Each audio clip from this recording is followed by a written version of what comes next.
So we're here at the 2024 Right Whale Festival in beautiful Fernandina Beach. It just rained, but it's going to clear up again. So this is the Oceania tent.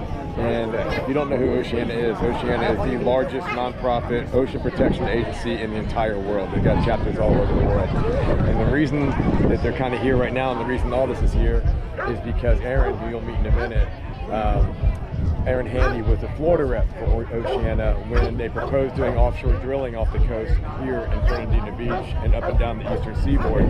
They were going to allow seismic testing for oil off our waterways, and which would have led, if they found oil, to offshore oil rigs off our coast.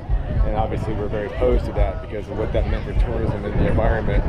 But even if they didn't find oil, if these 6 companies had gotten permits, they were going to come off the coast and they were going to blast super loud sounds into the ocean that penetrated the ocean floor to look for oil deposits. In this area is the birthing area for all the North Atlantic right whales come here to give birth every year from up north. There's only less than 350, there's 400 at the time.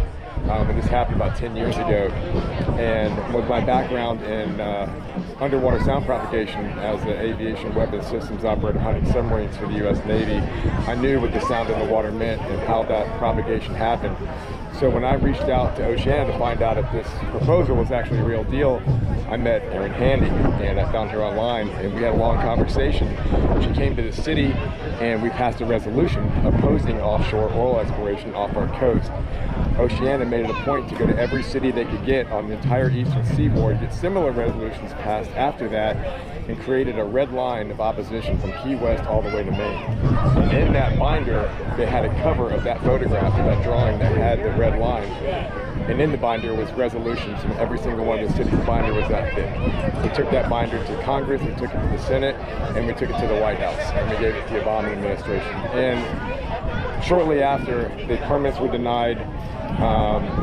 Offshore exploration did not happen, and I firmly and strongly believe, after all the times I went to DC and all the stuff that I did with this organization, had it not been for Oceania, that wouldn't have happened. If we would have oil off our shore right now, if they found it, and at least that we'd have oil exploration, and there would have been a lot of marine wildlife that's not with us anymore. So these guys, if you have a minute, go online, look up Oceania, find out how to give, find out how to volunteer in your area.